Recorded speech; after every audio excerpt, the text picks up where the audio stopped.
Well, good day YouTube and welcome to another episode of the Albino Rhino Beer Review. You can see a couple different bottles over here on the corner. That's the bottles I pulled out. I'm going to look at 4 beers tonight. So, what we'll do is what we've been doing like usual. We'll drink some of it, do the rest afterwards. Probably get about half of each bottle done. So it's like I've drank 2 beers by the time I get to the end. And these are all some of the lower ABV beers that I have. So let's do them, shall we? You know what? Let's start with this guy, because we might not actually finish all these, and you can see they all have the same bottle cap, all the same bottle. They're the same brewery. This one is not. This is my last beer from Northwinds. I've really enjoyed trying Northwinds lineup. If you are ever in the Collingwoods area, they have really good food. Go over to Northwinds and try the stuff. This is 3-stage extra pale ale from Northwinds. It is 4 point, is that 8 and 8? Yeah, 4 point, no, I think that's a 6. Yeah, 4.6% alcohol, and I'm going to get this. Get some glasses, you blind fuck. Glasses help the shape of your eye, not the optic nerve behind it, so no, I cannot get glass. Well, I could get glasses, but it's not going to do anything. Fuck off. Anyway. 3-stage XPA. And really, the only other major XPA I can think of is Rolling Rock. It's a Heineken opener, not a Rolling Rock opener, though.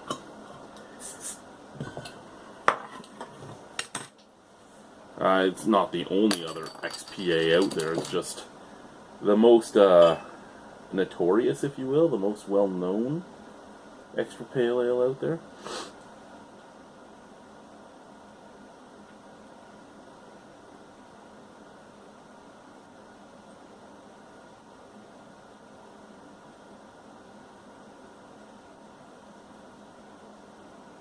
I'm actually surprised, this is the Flying Monkeys glass, I'm actually surprised that Flying Monkeys hasn't made an extra pale ale, to be honest with you.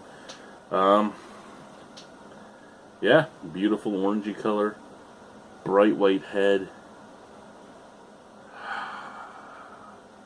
The pour line is supposed to be here, so that's your pint. That's the rest of your head. So I'm not even at a pint yet. I'm okay with that though. Is there a snap, crackle, pop? Not really. Not really.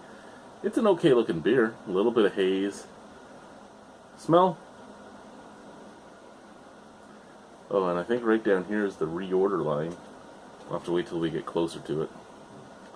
But there's another line down there.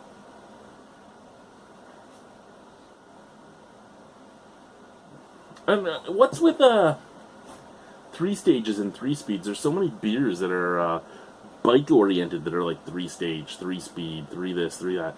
Is there something special about a 3-stage bike or a 3-speed bike? Because I mean, Amsterdam makes a 3-speed lager, but so does the 3-speed, which is a bar in Toronto. They make 3-speed lager. So what's the significance of a 3-speed bike? Because they both have bikes as their thing. Really, I'm just talking now because I don't really have much to say about the smell. Get a little more in the glass. Give it another sniff. Yeah, kind of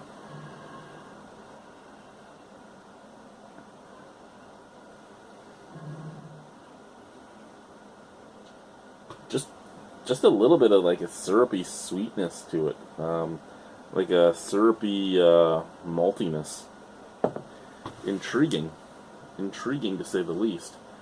Let's try the beer. Cheers.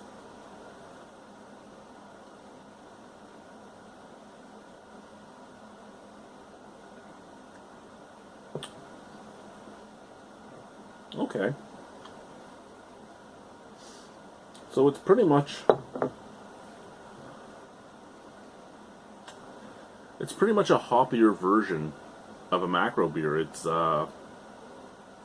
It has a much more flavor than a macro beer. Like there's a lot more hops to it, but it's kind of just easy drinking and nonchalant. It's like the everyman's type of beer from Northwinds. Though I would argue that Moonlit Wit is probably more of an everyman's beer than this, because this might be too hoppy for some people.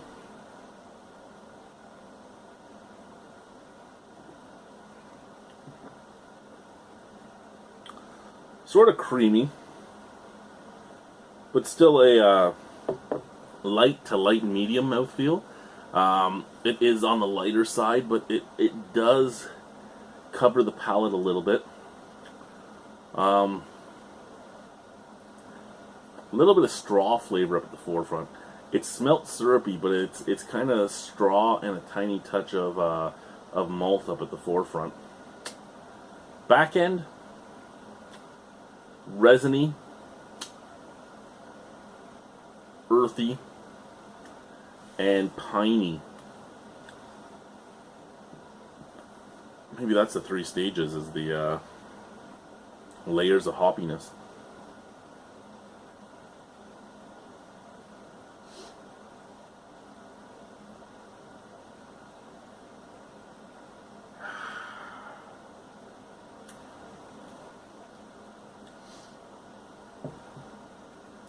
Yeah, just a slight straw slash drying maltiness with a little bit of sweetness, and then the hops, a little bit of pine, a little bit of earthiness, and that resiny back end that just lets you know that you're drinking something with a good deal of hops in it. The bitterness does build with each sip. The bitterness is getting a little bit more, but it's not overpowering by any means. It is a 4.8% alcohol beer, so it would technically be a session pale ale if you want to really get to that instead of an extra pale ale. Except it doesn't really have an IPA's aroma. It more has like an IPA flavoring, flavor profile on it. Not a bad beer, just a little too hoppy for me myself, to be honest with you. I would rather a little less hops.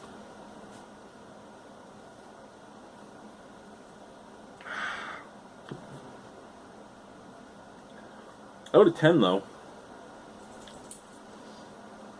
other than that hoppy backbone, this is a perfectly nonchalant, able to drink any day type of beer. And if this was cold, that hoppy backbone would probably not be quite as bad. And I know in a lot of videos I bring up if this was cold, but that's not the way I like to drink my beer. I can imagine what it would be like if it was cold. Out of 10 on this, probably a 6.75. There's absolutely nothing wrong with this. It's just probably one of the few beers from Northwinds that I just wouldn't really care to try again, unless I had to, or somebody else bought it.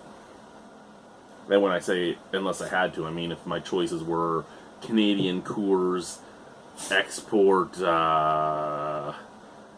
Old Vienna, or this, then I would go either Old Vienna, Export, or this. I mean, because I do think I would give Export and Old Vienna both 6.75s as well, because they are macro beers that I enjoy. But if they weren't there and it was like Bud Light and all that, then I'm going to pick this over those. Unless the price is way different, like a glass of this is like $12 and a glass of Coors is $5. I'll go with a $5 glass of Coors then.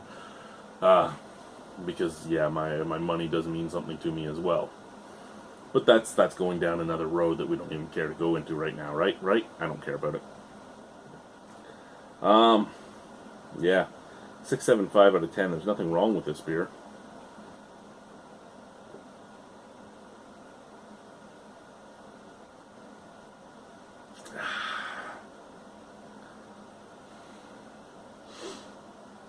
I just hit the reorder line, so it's time to get another beer. We'll finish this after our reviews for the night. Thank you guys for watching. Have a splendiferous evening. Au revoir. A bientôt. See you soon. Bye-bye.